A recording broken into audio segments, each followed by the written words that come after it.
Welcome to Directly Correct, a People Analytics podcast with Cole and Scott.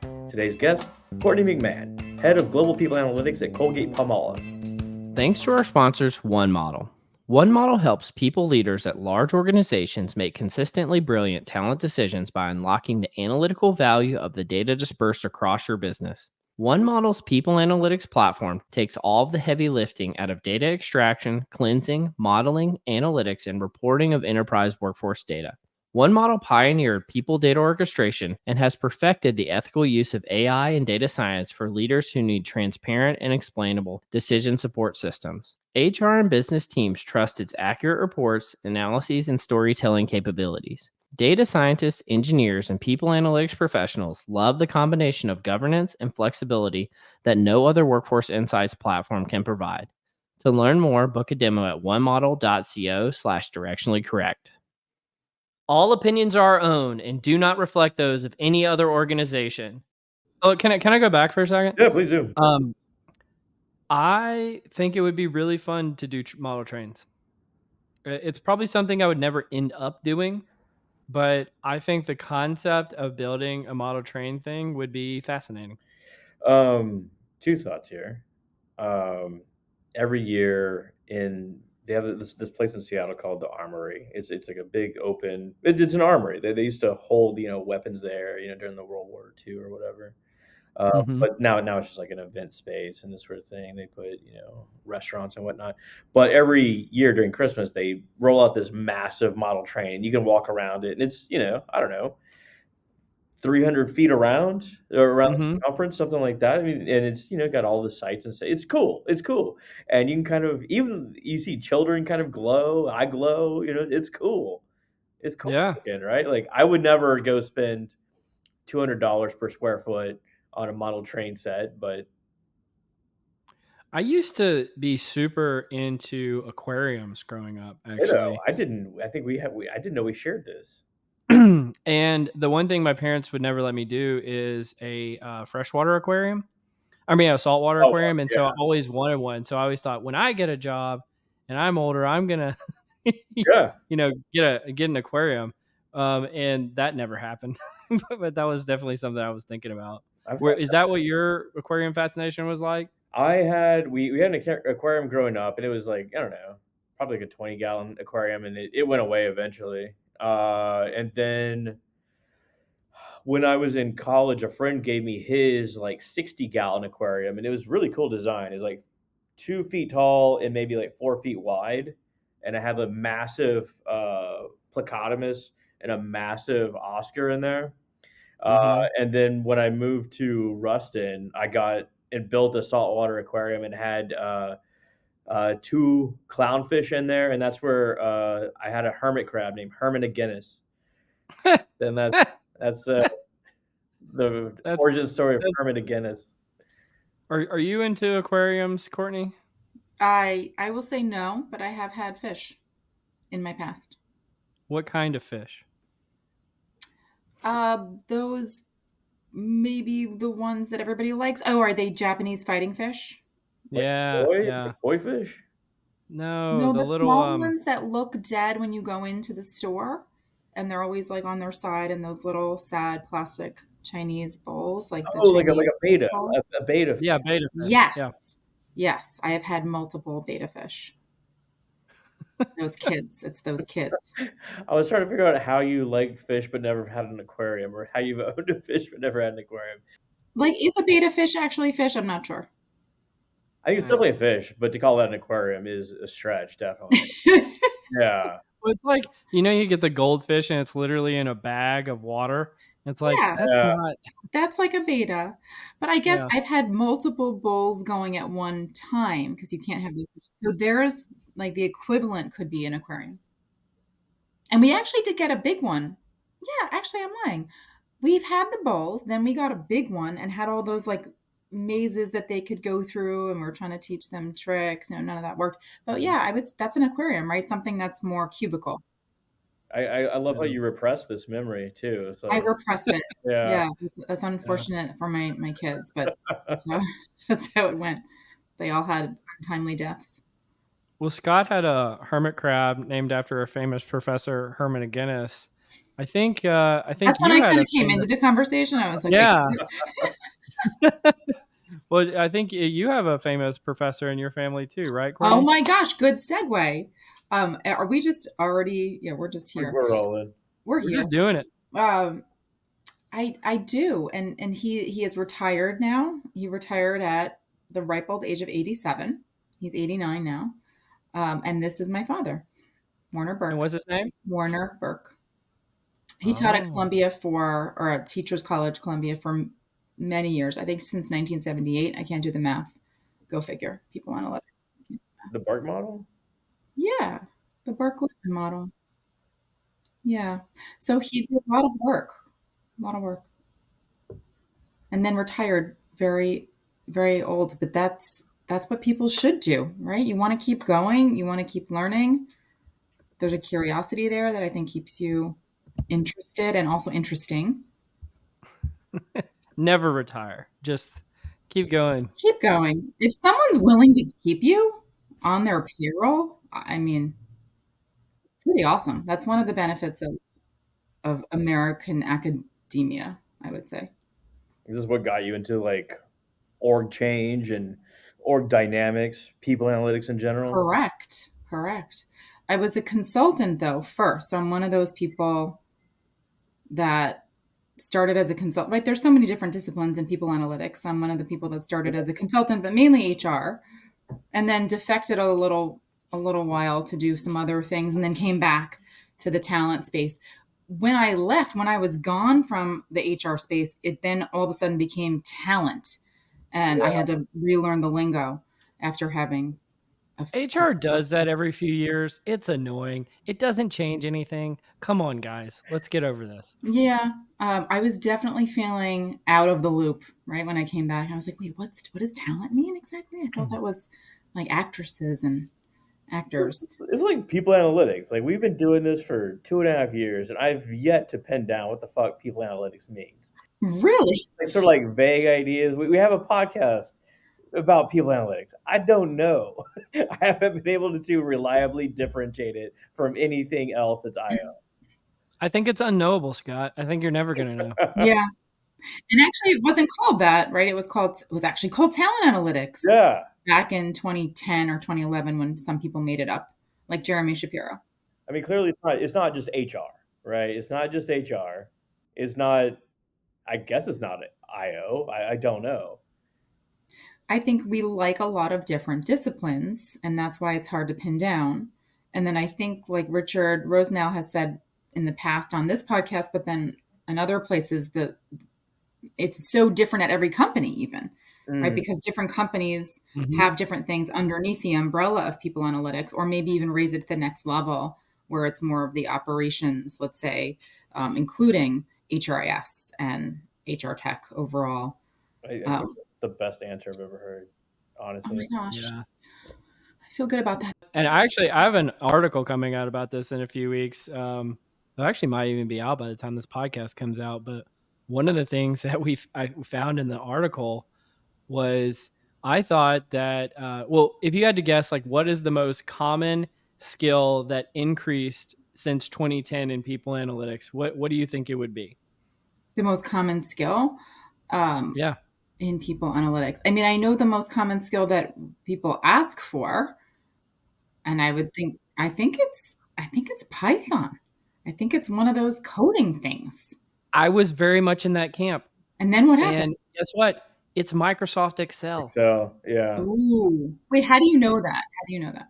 Because so I did some research with a firm who tracked this over time, and that's Okay. what's so exciting about this article. And actually, Python and R and SPSS and those have actually they increased and then they've started to decline lately. And I was like, this is fascinating. Really? Oh my gosh, Yes, this is really. fascinating. Okay. Do I get a sneak peek of the article? I'll be talking about it at the People Analytics World in New York. Okay. So, and you're speaking at People Analytics World in New York, aren't you, Courtney? I am not sure. That is still up in the air. Me and Barry need to have a chat. Is that proper grammar? Barry and I need to have a chat.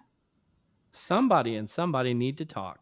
Yes, we are. However, you and I are doing some other online virtual HR Leader Summit, I think. Yes. Yeah, we got the HR Leader Summit.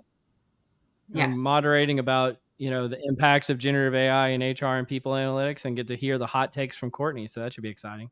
So we'll not talk about that today. No, because I actually don't know what I'm going to say yet, so that's cool. Fair enough. Fair enough. Well, what is going on at Colgate-Palmolive? I find that to be a very hard word to say, by the way. Yeah. Palmolive. What's going on there in people analytics?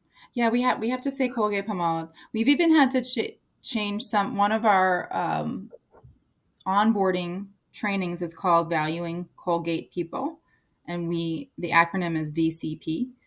And guess what? Now it's VCPP. Oh, Yes, nice. it is. Got it? Valuing Colgate-Palmolive People. So hard for some of us, right, to say, but we're starting to get the hang of it. So we're doing a lot, I would say, when it comes to purpose and values and taking advantage of the amazing culture that we have and trying to leverage that to do other amazing innovative things that every company wants to do, right? We all want to be innovative. And figuring out where people analytics fits in there and in terms of how to measure, are we actually making progress? Are we actually moving the needle in terms of innovation? Are we moving the needle in terms of our talent and skills and, let's say, org design? Are we actually designing the organization of the future? Who knows the answer to that? I certainly don't. But we do need to measure it, right? We at least need to know, okay, we need to make a decision. We're gonna go in this direction, and then we need to measure and obviously see if it's working. I do think that there's a lot of You got to use the Burke model to do it. oh my gosh, thank you for plugging my dad's model. It's very Yeah, don't large. disown your family. Yeah.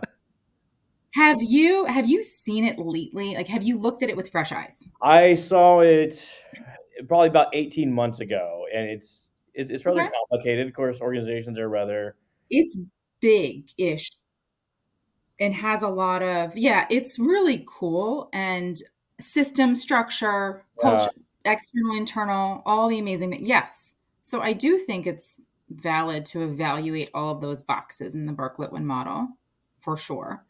How many of those do we have actual metrics for? I think it's difficult. Not everyone agrees on those metrics, and that's where I was going to go. Not everybody agrees on the metrics that we can measure our success by, right? So what does success look like? Share price, perhaps, right? EPS, et cetera. But there's so many others, and how do we create that successful outcome measure? I think is a challenge. well, I mean, this is the criterion problem. I mean, we deal with this in IO all the time, and like share True. price, like yeah, we made an org change and our price went up $2. Fantastic. What if it goes down $2? Is that on us? Did we have any influence whatsoever? I mean, there's so many things. Yeah, and does that mean that what we're doing is not good? Yeah, yeah, absolutely. Do we feel worse about ourselves? Yeah, I think it's really tough, and it's obviously a lagging indicator and longer and so indirectly related, and so many other variables and external. That's why no one solved it. But I think it does depend on the company. What do you think? Well, what do I think about the criterion problem? Do you agree that companies should have, and probably, I don't know, there's no way to define one outcome.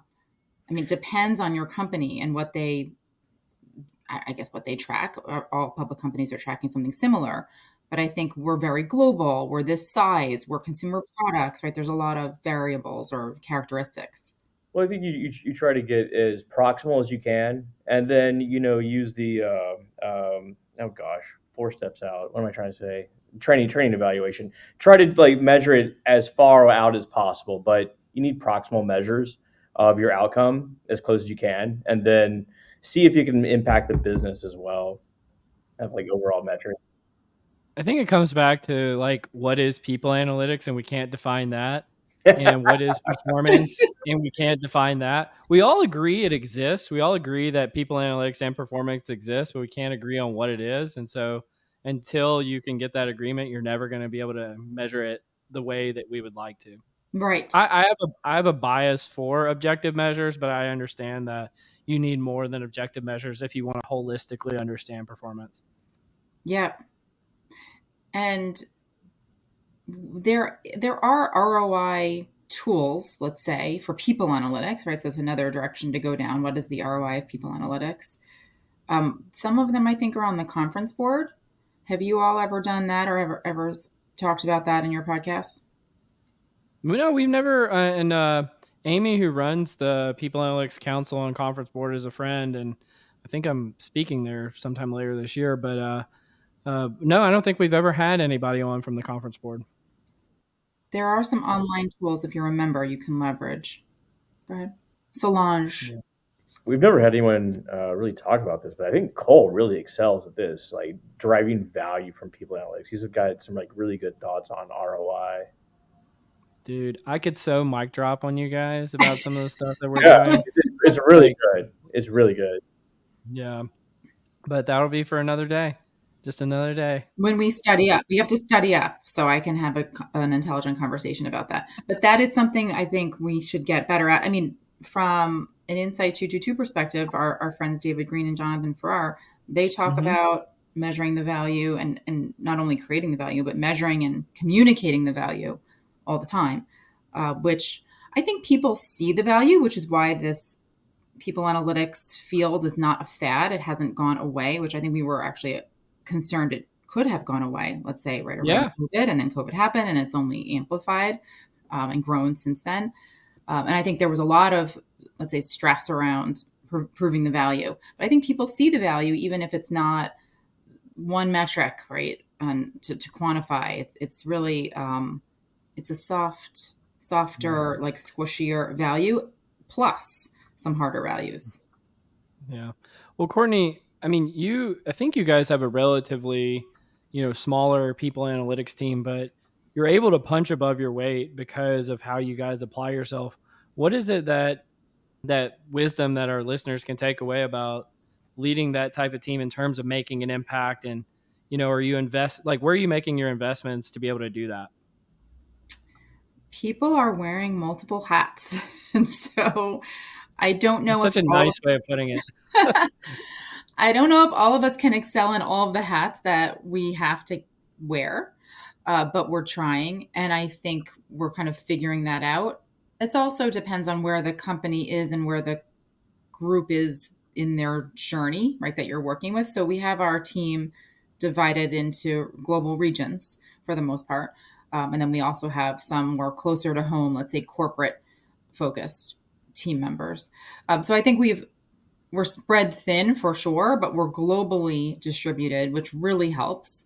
In addition to having, I would say, a core few at the headquarters. So we get that visibility. We have the relationships with all of the, not only HR groups, right, which is important for amplifying our analytics, but then also some of the let's say, other corporate groups like finance or IT. But we also have our North America headquarters is in New York. So our headquarters full stop is in New York. It's in the city, by the way. But we also have a couple of the divisions there as well, sitting there. And it's a great place to be. And I think that's honestly, one of the reasons why, even though our team is small, we're able to punch above our weight because we have that exposure plus the global reach. You have exposure, but it sounds like you're able to meet with people in person as well, right? Yes, we do. We are in office. Yeah, we are there, except not today. Today we get to see your lovely curtains that match your wallpaper. Yes, I love my curtains that match my wallpaper. Actually, it's a Roman shade, by the way, and it does match my wallpaper. And if you touch them, they are the same fabric. So it's just a seamless design throughout for calm and zen. You have fabric wallpaper? Yeah. Or you just bought it all at the same time? Or maybe you got I sure did. I did. Doesn't it look cool though? It looks like I wanted it to look like a blue forest. You have to be here live. Mission accomplished. I mean, totally. I'm trying so hard not to make fun. Raise the banner. Yeah. And I look smart, right? Because I have the bookshelf. That's what I'm going for. It's more important to look smart than be smart. This is my philosophy. You never get a second chance to make the first impression. Well, Courtney, that's my glasses. There you go. Oh, there you go. Yeah. Courtney, coming back to your team for a minute, are you guys invested in any technologies that you use to help scale your team's impact in the organization? Yes, and that is another, I would say, to your first question, how we can punch above our weight, right, is because of the scale. So we have a 6-person team. Sometimes we have a visitor, so it's 7 people for periods of time. But the technology is what allows us to scale to the whole HR organization, and that's one model.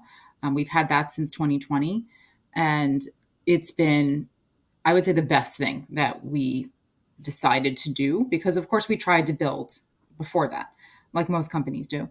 So I have the experience in the trying to build, but then also buying one of the competitors to one model at another company, but really focused the last 4+ years on embedding one model in our day to day. And I would say it was a long journey. Like it's an uphill battle getting HR business partners to get into a tool like that, let's say at full scale. There are champions on the ground who are super users, absolutely, and we've had those throughout. But I would say we're building more and more super users. So that's been part of our success and has generated, which I was waiting for, the interest from the business. So I did not launch one model to the business, at least initially. And then we slowly kind of trickled in access over time. And we're still working on that based on, honestly, like grassroots demand. So, or buzz, right? Marketing buzz on, oh, what is this cool tool that you have that has all of the information on our people in it? Yeah, yeah. Um, What is the cool tool? I mean, you're speaking in generalities right here, and it sounds like it's got a like, great uptake. But like, what does the tool provide? Yeah, I mean, we of course have our HRIS, so we use success factors, and all of our information is coming from SAP or now Employee Central. So Yeah, that would be our HCM, HRIS, whatever we call it.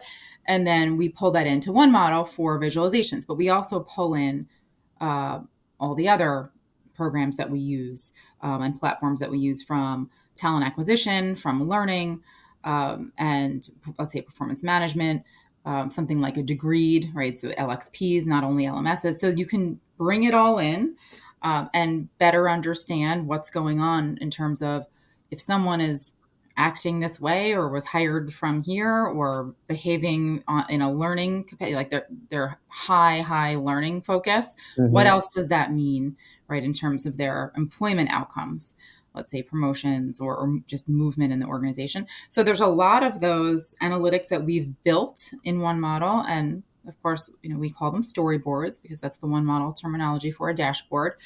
And people have then taken it upon themselves to build their own, let's say, Latin America list of storyboards. So we generated those global views so people could kind of see what's going on around them. That was another way that we used one model.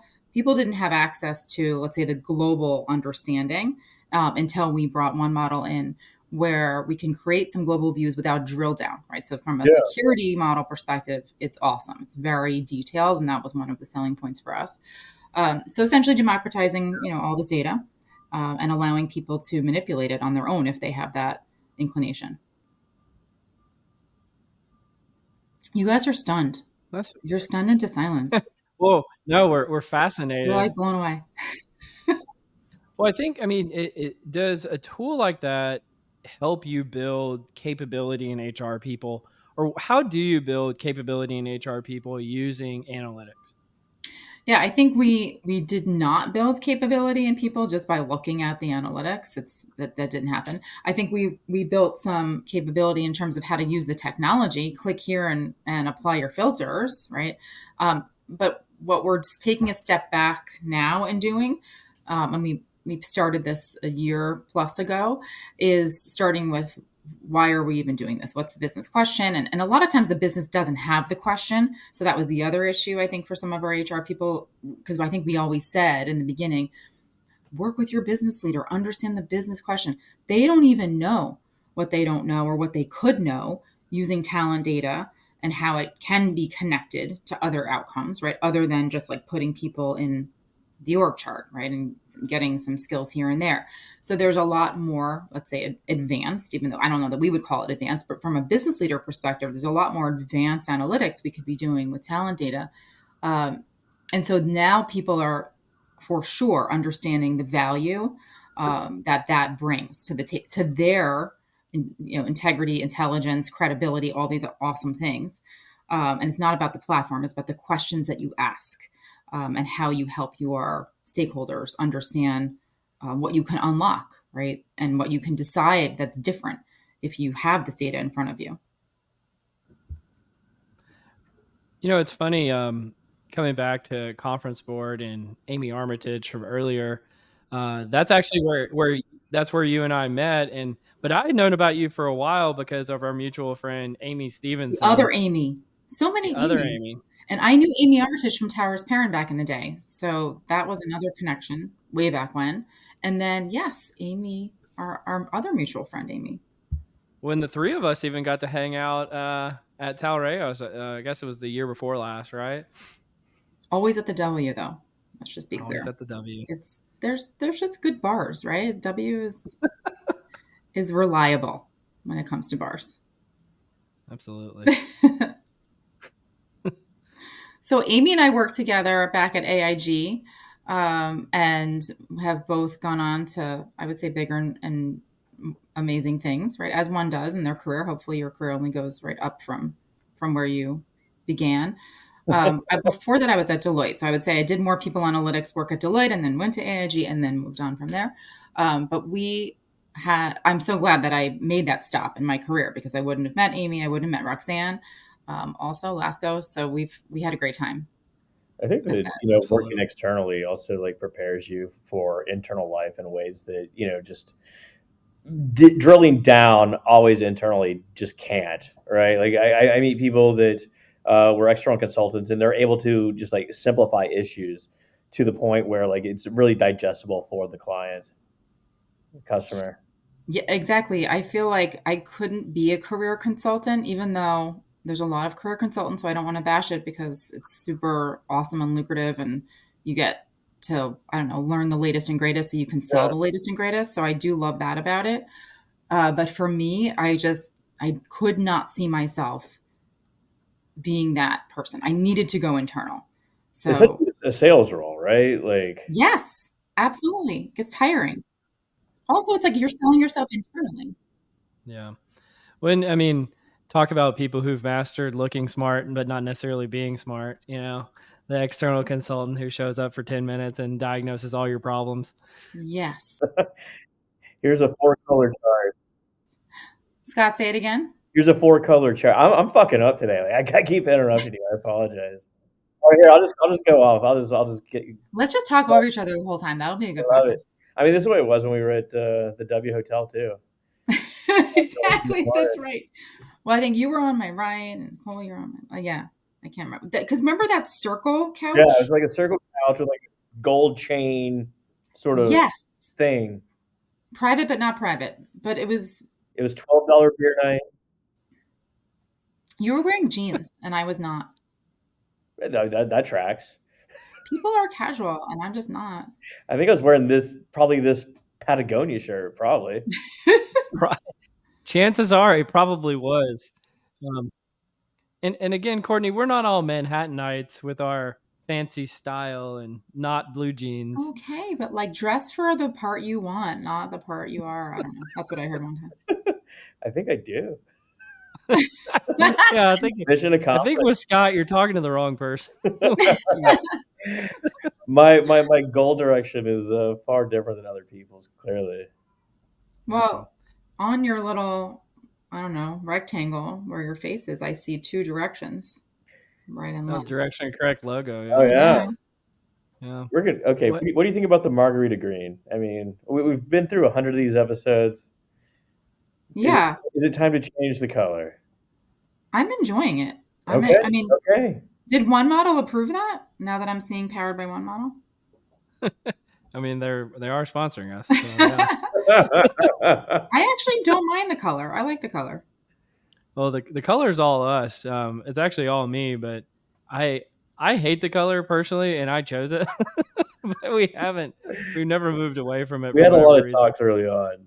I dropped the logo, and Cole said it needed some flair with some color. Yeah. so I chose the worst color in history. That's my bad. No, not the worst. No, I like it. Regardless. Well, why don't we do some confusion matrix? The confusion matrix. Real quick, we wanted to say thanks again to One Model, the AI and people analytics pioneer, for sponsoring the episode. And now back to the confusion matrix. Scott, do you have something for us today? Yeah, so this is super random. Like I have I have a backup plan if this doesn't work, but Cool. So you know it's gonna be good. yeah, so this could be rough. This could be rough. We're coming up on state fair season. We state fair Texas. It's good times. It's known Yeah, for fall. what's up? Fall. Is it because it's fall, or is there no fall in Texas? You go from like summer to like you get like about a week of fall, Okay. then like winter for like a few days. Nobody drives through Texas to admire the changing of the leaves. Let's put it Okay. that way. No, we go I did straight. know that. I knew that part. Everything goes brown. But what the state fair is known for is its creative food options. Right? They got a new thing every year. New thing every year. So here are 3 foods, and your choice is to, or your task rather, is to choose the one that's real. Okay. Okay. I can do it. Easy game. 3 options. Choose the one that's real. Okay. Okay, number 1, Lay's potato chip drink. Okay. I'm just going to listen to all of them first, right? Yeah. I'm not going to give you my opinion. Okay. 2 is fat bacon pickle fries, which is a lot of nouns in one word. One Okay. phrase. Fat. No, can you say it again? Fat bacon pickle fries. Like not bacon fat pickle fries, fat bacon. I'm not going to give anything away. Got it. You're not going to trick me like that. I don't think we're trying to trick you. I think we just want to know what you're saying. Fat bacon pickle fries. Okay. And number 3, cotton candy bacon on a stick. Cotton candy. So that seems the least plausible just from a physics standpoint. Lay's potato chip drink, fat bacon pickle fries, and cotton candy bacon on a stick.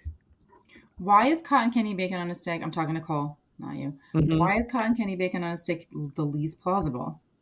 Because I'm imagining it, I could be wrong about this, that you have the cotton candy and then the bacon is wrapped around the cotton candy, and cotton candy doesn't have the constitution to hold the weight of bacon, if in my mind.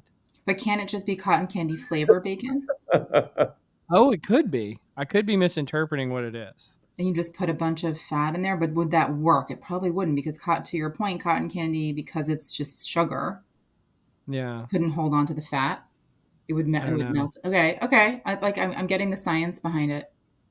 As a person who's been to the Texas State Fair, the constitution of the dish itself matters a lot, because if it's just falling off the stick, nobody's gonna buy it. You got to be able to walk around with it, clearly. Yeah, exactly. Can I make a guess? Yeah. That's the goal. I think number 2 is the right one. Is the one that's real. Fat bacon pickle fries. Ooh, yeah, and interesting. I'm gonna go number 1 just because of the marketing, like Lay's potato chips. That sounds like something they would try to market. So I think from a capitalistic standpoint, it's number 1. You're both right. All 3 of them are real. Oh, you see it. Okay, you sent the link. I sent over the link. See if you can pull this up. The cotton candy bacon on the stick. I watched a video on this, and they have like just an immense piece of bacon, and someone just in the cotton candy. You know that weird like circular barrel is like just spitting out cotton candy. They're just doing that, and then they take a blowtorch and kind of like caramelize the cotton candy onto the bacon strip. Wow. And so you can like bite off the bacon with the cotton candy like in one bite. That's the point. Yeah. So like the cotton candy kind of wraps around the entire thing, and they just kind of caramelize the center of the bacon, so it has kind of like a horseshoe baldness. Like it has like this like little fluff of cotton candy around the sides of the bacon that you can eat. I see. Okay. That I'm not sure if that sounds good or not, but the other, yeah, you're sharing it. Good job. There you go. Yeah, there's lots. I mean, these are amazing. I do think fat bacon pickle fries though it sounds delicious actually to me, and so it must sound delicious to some other people. Just bacon and pickles, like people. Yeah, if I recall correctly, those were pickle spears with like bacon in it or something like that. Nice. Yeah, it sounds like the definition of like sweet and savory mixed together. So I think it would actually be pretty good. I would try it in a heartbeat. But highly recommend. Got to go to the State Fair of Texas. It's. I know like a lot of other states, everyone loves their state fair, but it's not just like funnel cake and stuff. It is. It does sound fun. I mean, just this alone. When I was a kid, they had like this big like husbandry sort of area where like all the animals were like petting zoo and this sort of thing. But they had a chicken that would play you in tic tac toe. Like you pop a quarter in and it play you tic tac toe, and it would win. It would win every time. How does that even happen? Really? Trained a You chicken to. have to be pretty bad to lose at tic-tac-toe. It's the first one to get three corners, right? Does the chicken memorize? I don't understand. How does Well, that work? the strategy, this tic tac toe strategy is the first one to get three corners wins. Right? But how does the.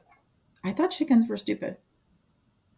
I mean, I mean, They maybe can be this chicken. one. Maybe it's the first one in the new evolution of chicken intelligence waiting to happen. I don't know. Amazing. Amazing. Or they just.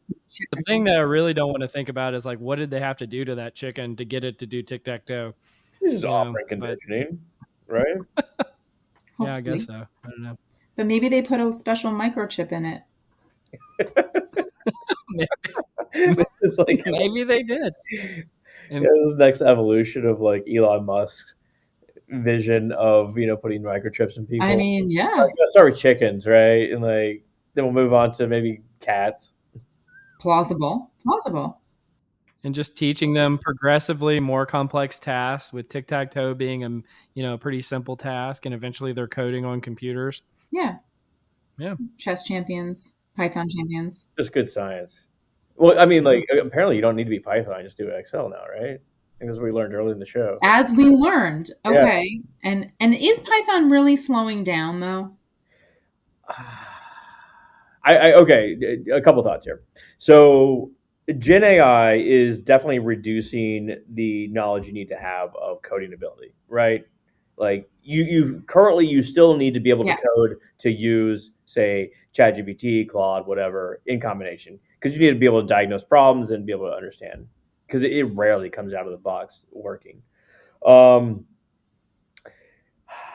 I have seen reports that say like R is diminishing in its prevalence, which it is sort of a niche sort of thing for Yeah. social psychologists, this sort of thing.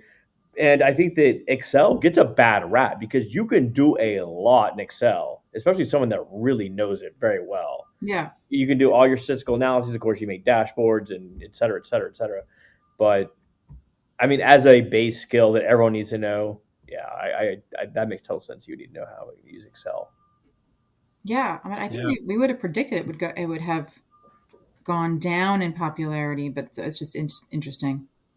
That again, there's a lot more interesting insights where that came from. So I've got a series of 2 articles coming out about it, and I'm talking about it at People Analytics World in New York. So just to make a little plug there. So when is this coming Yeah. out? Because you don't want to give anything away. Is this coming out in September or after the People I Analytics?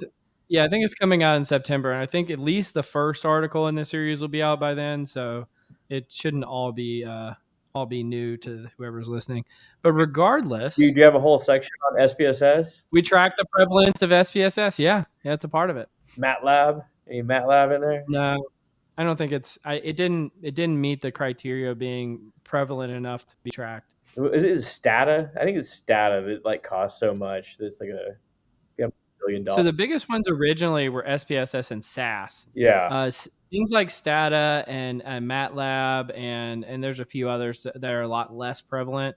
But yeah, those were the most common. And then they sort of got replaced by R and then eventually Python. And now I think a lot of people are doing work, coding directly out of, GitHub Copilot and things like that. That makes sense. Yeah. Python is still like great for like manipulating data, but R is great for if you need to do any sort of like analysis. Yeah, I would say we've dabbled in a bunch of those. Cole don't want to talk about this no more. He wants Yeah. to move on. Well, let's do some nerdery.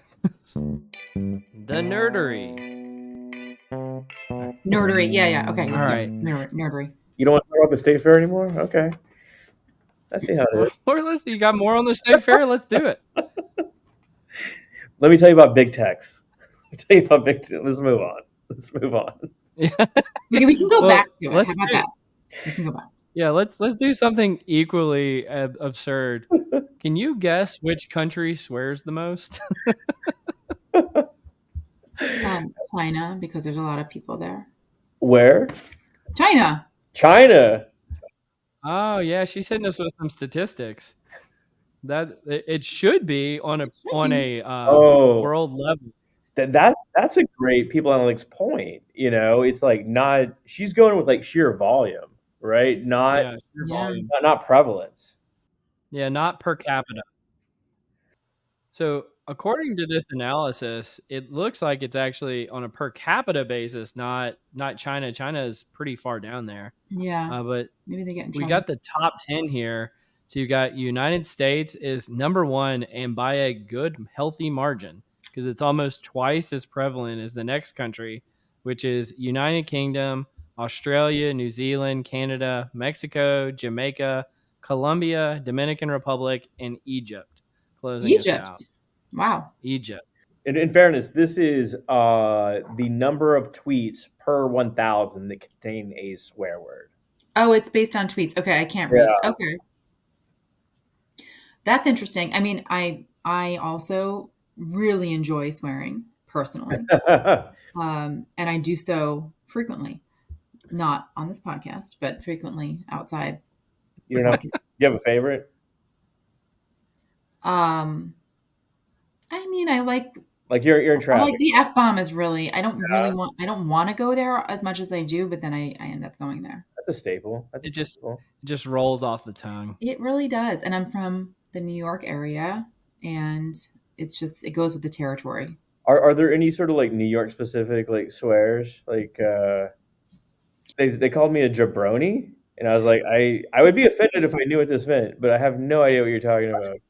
I don't know what that is either. I was going to say in New York, there's things that are more of like the dialects of the languages that are there. And so I don't even know if it's a made up word in another language just because they're in New York, right? Or if it's actually a legit word in whatever, Brazil. So this is really surprising that you guys don't know that was the main word that The Rock used in wrestling. He called people jabronis. And what does it mean? Oh, what does it mean? I don't think I actually think it's a made up word, to be honest with you. But that was his like tagline phrase because I don't think it actually is a curse word, but you can call somebody that and it offends them for some reason. So he would always call people "yo jabroni." That was his big thing. I feel better and like even more superior than the person that called me that online. Yeah. I mean, The Rock is involved, so that's cool. Yeah.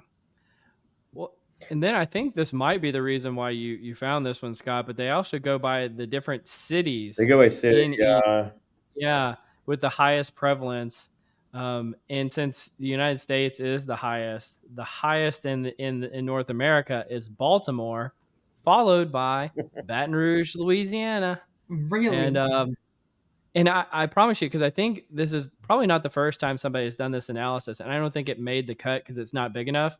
But I've seen an analysis before that showed that my hometown in Louisiana had the highest prevalence of any city in the United States for curse words. And so seeing Baton Rouge there is not surprising to me at all. Do you tweet a lot? Because of course, like let's think of this statistically. What's the denominator within each? Like, does Baton Rouge tweet a lot? You know what I'm saying? When they do,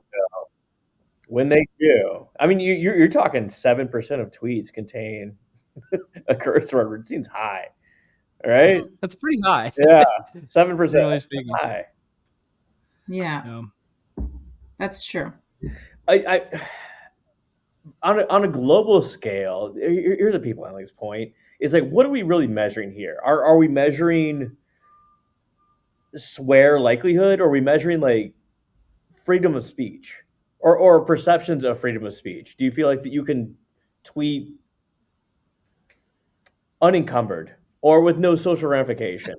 Yeah, I mean, it's a great point because it's online. Yeah, it's not just in. Yeah. Well, when I go to say the UK, I mean they take swearing to another level, man. Like it is unreal. Yeah. C bombs. You're like, oh my lord. I like it there. I like all of that. but they have like a much more reserved sort of demeanor to them, where perhaps we don't do that online. Yeah. I want to come back to this point, Scott, though, about the freedom of speech. I would have never thought about that in relationship to this, but I wonder because if you do look at the cities that have the top amount of swearing, it's places that aren't very economically vibrant. And Yeah, so maybe it's like, hey, if I don't worry if I'm ever going to get a job or a raise out of my Twitter account, I'll just swear away.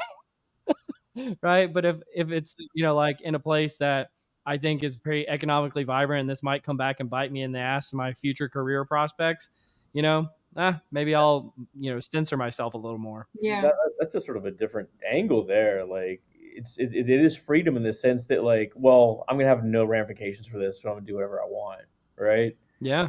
Yeah. Absolutely. Yeah, that has to play into it because you're putting yourself out there and it's forever. Internet is forever, as we remind our children.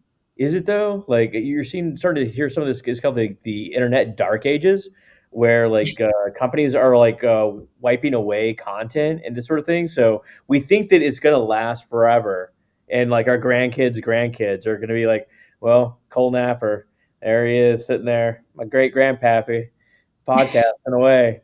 But like, I don't know if it actually will be around forever. Yeah, I Well, don't it's know. more rhetorical than anything, but they're called the internet dark ages. Well, I think one of the things that we're figuring out is that, storing data, even though incredibly cheap, still has a cost. Yeah. And the rate of data growth is, my understanding is exponential. And so that means the cost growth of storing all that data is exponential. So it almost makes good business sense to just purge some of this stuff. Yeah. And I think it also affects kids that grow up, nowadays is like, when you were 12 years old and you said something stupid, it didn't follow you around when you were 30, but now it does, It's just a rumor. It's just a rumor what I did in high school. It's not, Yeah. a No one photo. can prove it. Yeah, there's no proof. No, there's no proof. There's no proof whatsoever. Like what happens to your Google account when you die? Like all those Google photos or like Instagram. Eventually, Instagram is gonna meet a demise. I imagine. Like the cycle of companies is not forever. Yeah. No, it's a super interesting point. Are we when things don't follow you around or things didn't follow us around when we were younger, we're at the other end of the pendulum right now, or the complete extreme, right? So it has to go back at some point. You'll see people like rake Yeah. up the coals for things they tweeted like 10 years ago, i.e., right back to this article. Uh, Yeah. so be careful out there. But if you're in Baltimore or Baton Rouge, you don't give a crap. Yeah, It doesn't matter. that's cool Just tweet though. away. I mean, there's definitely, I mean, there's lots of different, like you said, inferences on whatever people's feeling about their career prospects, but it's also the freedom of speech part as well. I mean, there's good things and bad things that we can imply from that. I wonder why New York is not there. I put it away. I can pull it back up, but I don't believe they were in the top 10. No. Right, I actually couldn't see because I didn't put my glasses on, but I would have assumed. But I guess there's so much tweeting from New Yorkers because there's so many people. Again, thinking about the statistical likelihood, and because New Yorkers curse all the time. I mean, there's that, I don't know, like it was some cartoon where this is, I don't know, maybe it was in the New York Times, where the person is saying "fuck you" to another guy and thinking in their head, "How are you?" Right? Like, "Great to see you." And that was in New York. And then in LA, the person was saying, "Hi, how are you? Nice to see you." But in their head, they were thinking "fuck you." It was like, it's I'm kind of just glad known. we got you to curse. It's We a got known. Courtney. Yeah. I'm actually only citing an article that I saw in the New York Times, so Well, wasn't coming from I have the same reaction to like someone honking. It's like if I'm from the South, you don't honk at people, you get shot for honking at people. me. But like you go to like Philly, somewhere like that, the honking is just a hey, I'm here. Don't come in my lane. It's not a Yeah, big deal. exactly. And it's like that in New York and India. I mean, it's Yeah, constant. And it's a nice thing. It's like beep beep, I'm here, don't hit me, I don't want to hit you. It's not rude at all. murder you. Well, I get the same thing with like the little freaking lime scooters. People like ding ding on the sidewalk. Mhm. Oh Yeah. god, I want to like knock them off their little scooter. I was up in Seattle a few weeks ago, actually when Scott was out of town, and man, those Lime scooters are everywhere there. It was obnoxious. It's like the delivery people in Manhattan. It is actually a almost like fatalistic thing to walk out into a bike lane because they come out of nowhere so fast. It might not be the Lime scooters, but it's just anyone on a electric something in these bike lanes. Why are bicyclists so angry? Like they seem to be the most angry people I've ever seen in my life. They protect Yeah. that bike lane. I don't disagree with that. Yeah, no, I think so. I think you're right. There is an anger. I think if you're a person who has a chip on their shoulder already, you become a bicyclist, not the other way around. That Oh, is that's a theory. Yeah. I can see. Yeah. you were born into life. Life didn't call you. Yeah. It is a calling of sorts. Yeah. There's a lot around here. Are there a lot around you all? Nope. Bicyclists? Yeah. Oh, in Seattle, definitely. We got bike lanes. It's not out of control like it is in New York, though. I mean, I'm in Connecticut, FYI. Okay. There's a lot around here. Yeah, we have the ones that ride on like Saturday and Sunday mornings in those big packs and take over, Exactly. yeah, the road and everything, but not a lot of everyday bicyclists where I live. You gotta like navigate a Peloton while you're just like going to the donut shop. I have to plug my cousin who owns a bike company in Chattanooga, Tennessee, in the South. Well, well, that's more mountain biking. Like that would be a fun place to bike, to be honest with Yeah, you. I mean, he does road bike tours, but also probably mountain bike tours as well. It's called View. I went Nice. on one in California. So he has them. He used to actually be in Texas. He used to live in Austin and had a lot of maybe not hilly bike tours going on around there. But now, yeah, to your point in Chattanooga, it's more hilly. Yeah. Well, why don't we move to the next one, Scott? Do you want to tee this up about the interview cycle times? Yeah, absolutely. So have y'all ever been through a super lengthy interview process? We're talking about interview cycle times, like interview for a job. What are we talking about? Yeah. Yeah. So like Okay, okay, okay. you apply to job offer. Okay. My longest, which I actually took this job, I started interviewing July 5th because I remember it was the day after July 4th. What job? And Job I you have got, now? no, not the job I have now. I'm not going to say which employer it was. Okay. But I started interviewing on July 5th and I got a job offer in November. And Wow. that was forever. That's correct. It was, yeah, wouldn't encourage it. I when I was in grad school, I'd passed comps. I was looking for that job out of school. Uh, I began interviewing with a company. It rhymes with Porn Fairy. We interviewed with them from like January to May, and they eventually never get. They were like, no, rejected you." Put me through like 12 interviews, and like I must have Oh, spent like 20 hours with these motherfuckers. Anyway, are you I'm sure you would sorry have that got it? you endured that. That does really sound. at the end, I was like irate. It's like, "Do you want me to be the fucking CEO? Like, what is going on That is here? not people centric. Do you like me? Just What do you not like? Why do we keep yeah. having to What talk? don't you like? Who? What is the issue? Or just cut me loose. Just cut me loose. Let me live my life, man. If you don't like me, then don't like me. Whatever you want. But on the short end here, apparently you can get a job at McDonald's in about 5 days, which I'm sure they have super high staff turnover, and Yeah, so there's some desperation there. you don't need a whole lot of training and a whole lot of screening. And the FBI, on the other hand, what's that? 39 days. That actually seems short. That's really short. That seems short. They Totally. must have like pre-screen these dudes, right? For the Yeah. government versus corporate America, I mean, I think that's very short.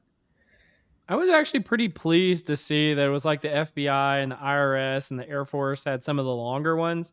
I was like, yeah, those make sense to take a little bit longer. Measure twice, cut once when it comes to selecting those folks, though. Measure twice, cut once. Yeah. I like that. You I'm going never to heard use that? that too. No, what does it mean though? That's a very common like carpenter like language. Oh, You yes. Okay, measure, so I have heard it in that context. Okay. I like it. yeah. I'm gonna use it. And then That's a I good think we also saying just for like people analytics too. I like Isn't that. it? I'm trying to apply it. Let's apply it to our Yeah, it's own like, world. hey, like check your work, and then move on. Make the cut and move on. Like, there's no need to. you guys are late to the party. I've been using that for 10 years. I say it all the time. Goddamn hipster Cole. Yeah. People analytics hipster. Meta, on the other hand, they did also tech companies here. Meta has I can't 20 see days. anything. Okay. Yeah. I hear cool things about Meta too. Like once you get on the job, they give you the first 90 days to kind of you're hired, you're getting paid, all this sort of stuff. But you have 90 days to just kind of feel your way around and find the team that you like and see where you fit in and go join that team and move on through life. I feel like that's probably like Google's 20% time where they got like a day a week that they could work on like anything they wanted, and then it went away Yes. eventually. I bet you that went away at Meta already. Oh, did they take it away? Yeah. It quietly went away, just like the concept of don't do evil or whatever went away too. That was like their tagline. Yeah, we can't live into this one. Yeah.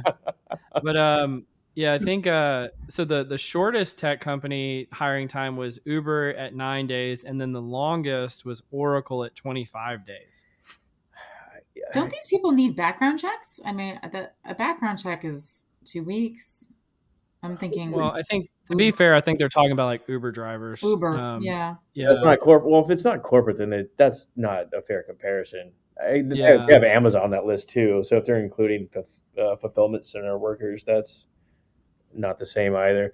Over here, they have restaurants, and they had Fry's listed as a restaurant. So I don't think they actually know what Fry's is. Yeah. That's an electronics store for sure.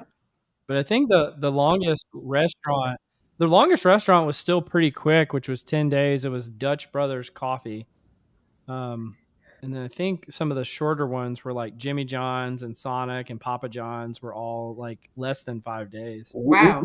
We've talked about this before, but and Cole and I took a very similar strategy when applying for jobs. Just kind of keep a tracking list of all the things you applied for, like Mm-hmm. what it was for, kind of how Yeah. much you like it, all this sort of stuff. But I found that if they didn't call me back within 4 days, it just wasn't going to happen. Just high likelihood of them ever reaching out. Might as well go to zero. And I even had one, and again, I actually ended up taking this job, much to my chagrin. Called me 6 months after I applied, Mm-hmm. and ended up getting that job. It was the wildest thing. Wow. So you were yeah. in their resume database like they say that they put you in. Well, to be fair, I think what happened is they went through like the interview cycle process like 7 times. Okay. Didn't end up getting somebody, and then found me because I'm always somebody's last fucking choice. So, I don't know. That is not Okay, true. fine. We'll call Cole. Fine. Yeah, finally got to the dummy. Anyway. I mean, I haven't searched for a job since before COVID because that's the last time I moved was Colgate. So is it, I mean, I'm thinking about Richard Rosenau's One Model blog, right, with all of the links, which is an incredible resource. I've sent it to so many people in the field. And I know people are getting jobs that way. Is that the main way people are getting jobs at this point? Are people just applying? Or is it the networking thing? It's got to be networking, right? Yeah. But it seems like it's applying. Well, here's the thing. So the guy he's a chief people officer at Coinbase the other day, and they had made some pretty public proclamations about how they had to how they changed up all of their hiring practices, and some were considered somewhat controversial, even though I think they were pretty basic. It was like have assessments. It's like, well, that seems pretty basic.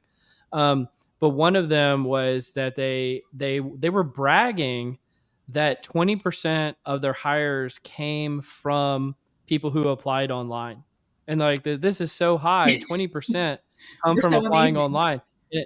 And I was like, are you kidding me? I bet you most people don't see that as high. Right. I think At they see all. that as incredibly low. Yes. I don't know. I would love to see the stats here because who knows what you get online? I mean, it's probably just like a trash bin of people all over the place trying to apply for jobs no matter what, right? Right. You're trying to weed through that, which I mean, automatic resume scoring and all that sort of stuff is like super valuable in this case because recruiters' time has got to be inundated with non-qualified folks. Yeah, which is where AI comes in, Yeah, right?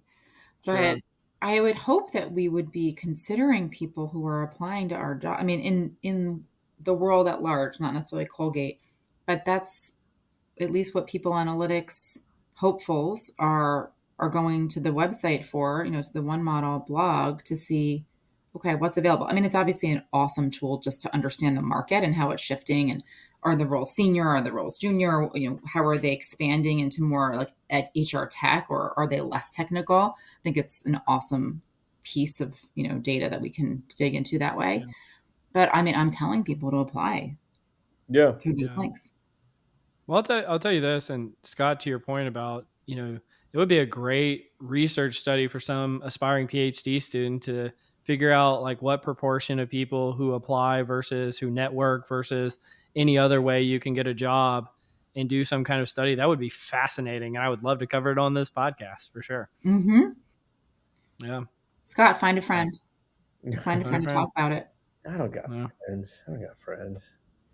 Well, You have speaking, IO friends. Don't you go to PsyOp? You both go to PsyOp, don't you? I love PsyOp. We're coming up on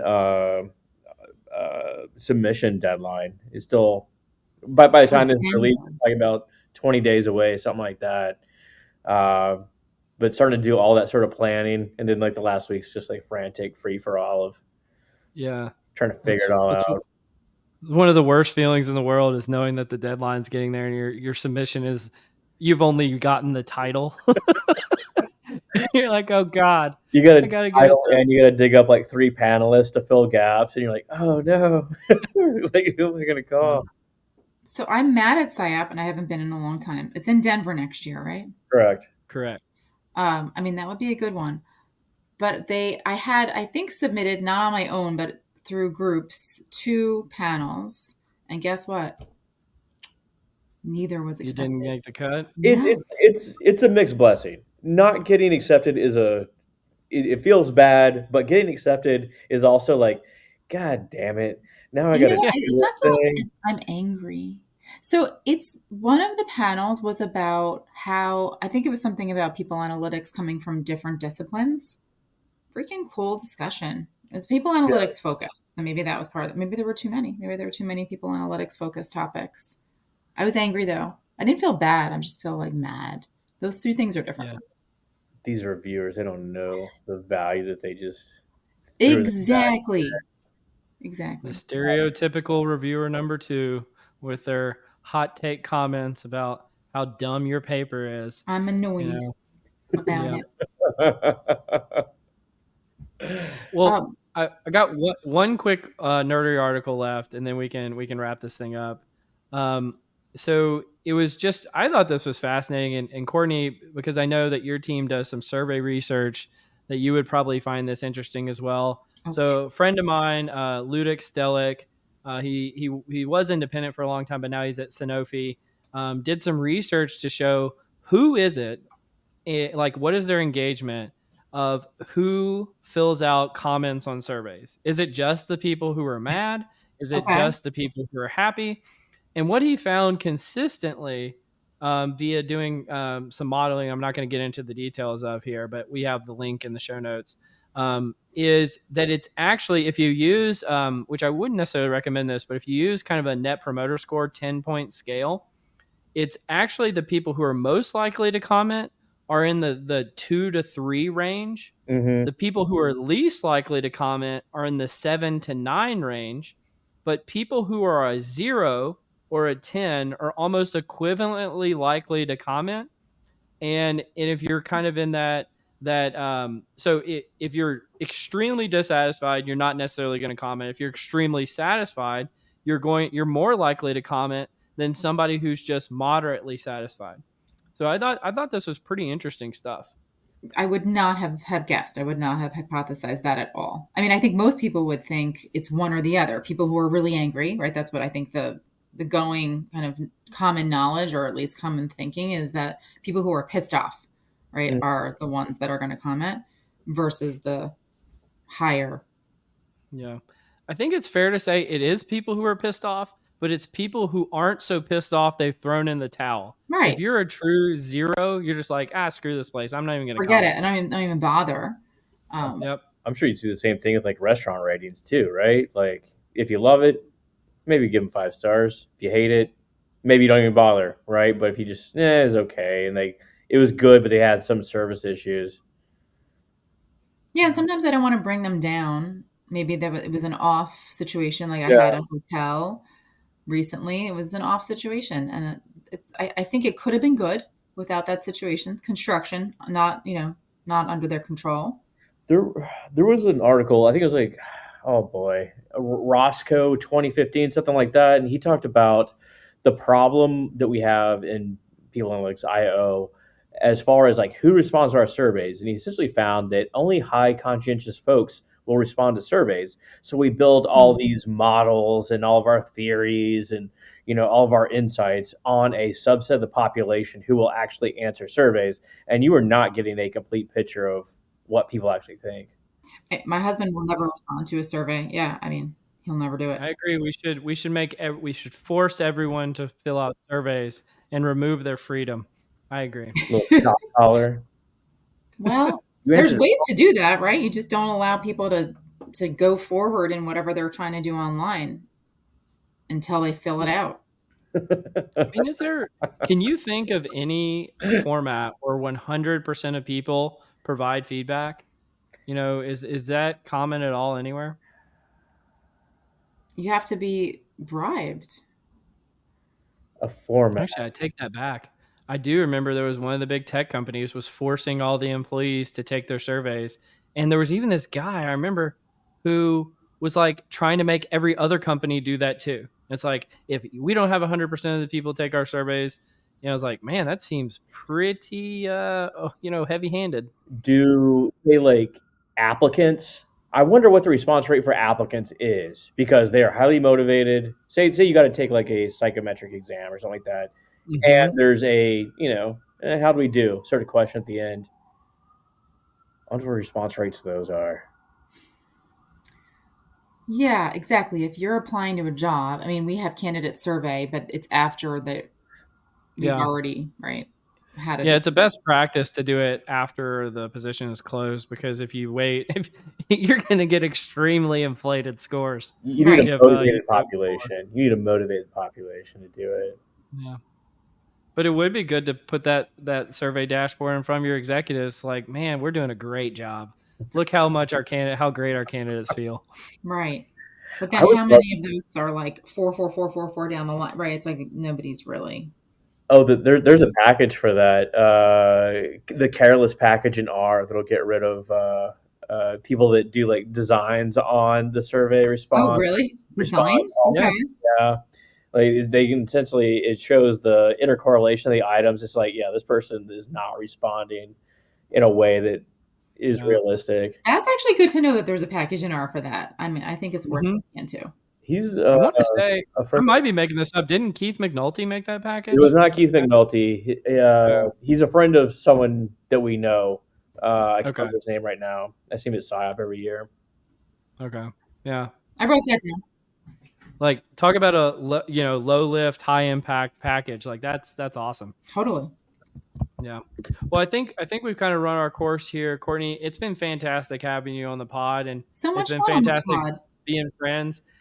Scott, any final words for Courtney before we give her the final word? Courtney, I can't wait to sit on a weird circular couch and drink $12 beers with you again. It's gonna be With gold great. beads. Gold Yeah, beads. yeah. Gold beads. And let's talk about beta fish actually a little bit more next time. I think that we Once we haven't get to like explored two that in the fully. morning, who knows what's gonna happen? Definitely. Exactly. And I don't really know anything about your aquarium because I came in late. I'll wear my performance jeans again next time. My sport Patagonia. Sport Patagonia. All right. Well, that's We're where gonna we get need some to be next. Well, actually, no, that's not going to be till Yeah. next year. So we need to see each other before that. And Cole, I'm going to see you before too long, and we'll see each other virtually. And then Scott, when am I going to see you? You got to invite me out to Palmolive, Colgate-Palmolive. Yeah. Yeah, Or you have to say the or if whole you get over your hatred of PSYOP, you could see him next year at PSYOP. When is it, April? April. Yeah, it's usually, I don't know the exact dates, but it's usually in April sometime. Denver. All right. Yeah. All right. Until then, We'll see you there. We'll make it thank happen. you so much. All right. Well, you've been listening to Directionally Correct, a People Analytics podcast with Cole and Scott, and today's guest, Courtney McMahon. Thanks for joining us, Courtney. Thanks. Thanks, both of you. Have a good weekend. Directionally Correct is dedicated to you, our listeners, to help educate and entertain you on how to effectively do people analytics. By supporting this podcast, you are helping us continue to provide valuable insights and knowledge to our listeners. Please consider becoming a patron of the podcast. You can find the link to sign up in the show notes or at patron.podbean.com/directionallycorrect. Thanks for your support.